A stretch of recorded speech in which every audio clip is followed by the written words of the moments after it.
উত্তরাতে OBC সংগঠনকে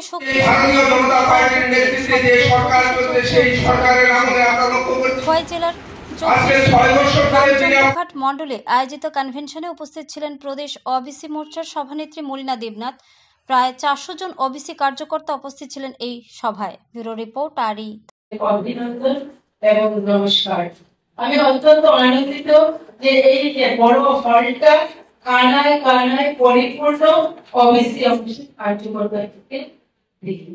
তো ওবিসিরা যখন জেগে যাবে, এই ত্রিপুরা রাজ্যে 42% ওবিসি অংশের মানুষ যদি জেগে যায়, তাহলে আমি মনে করি ভারতীয় জনতা পার্টির আগামী দিনের সরকার আসতে কেউ আটকাতে পারবে না।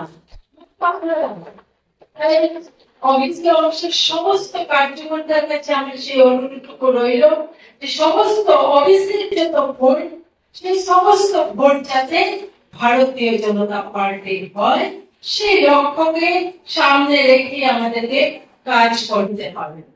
আপনারা সবাই জানেন যে আমাদের দ্বিতীয়বারের সরকার, প্রথমবার আমরা সম্পনের সঙ্গে 5 বছর পূর্ণ করেছি, আর এইবার সাধারণ মানুষ আবার ভোট দিয়ে ভারতীয় জনতা পার্টির সরকারকে নির্বাচিত করেছে।